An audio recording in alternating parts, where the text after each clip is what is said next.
আসসালামু আলাইকুম। আজকে শুভেন্দু অধিকারী ও ময়ূক রঞ্জনকে নিয়ে কিছু কথা বলি। তার আগে আমার অনুরোধ, আপনারা আমার চ্যানেলটা সাবস্ক্রাইব করবেন, লাইক কমেন্টস ফলো করে পাশে থাকবেন। তো শুরু করি যে ময়ূক রঞ্জন আর শুভেন্দু অধিকারী, ওরা নিজেকে অনেক সম্মানী, অনেক ভালো লোক, অনেক ভদ্রলোক মনে করে। মানুষ কি মনে করলো না করলো তার ব্যাপার না, ওরা নিজেকে নিজে অনেক সম্মানী মনে করে, কারণ ওরা অনেক মান সম্মান। তা ওদের মান সম্মানটা কীরকম একটু বোঝার চেষ্টা করেন, বুঝাই যে ওদের মান সম্মানটা হচ্ছে এরকম যে বাবার ছেলে দুজনে মিল্লা হাটে গেছে বাজার করতে।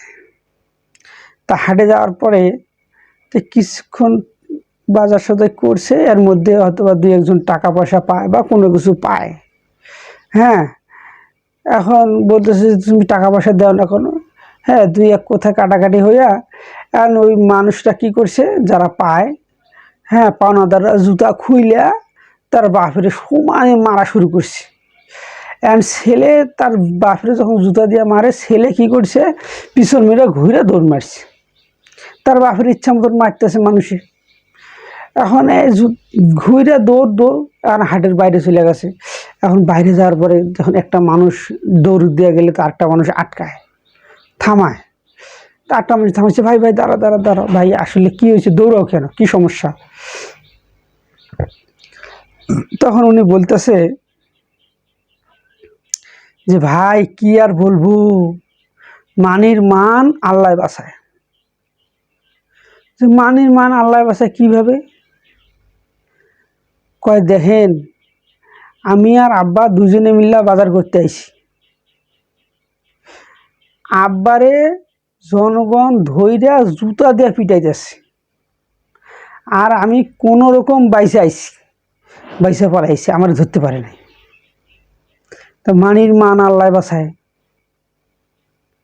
তাহলে এই শুভেন্দু অধিকারী আর ময়ূক রঞ্জনের মান সম্মান আছে এরকম, মানির মান আল্লাহ বাঁচায়। ওদের আওলাদ গোষ্ঠীর মারবে জুতা দিয়া, এরা পালাই যাইয়া কব যে আমার যে মানির মান পাহাড় সমান, জুতা দিয়া মারলেও যাইব না। আর জুতা দিয়া মারে না, যা মন চায় তা করেন, আমাদের মান সম্মান যাইতো না।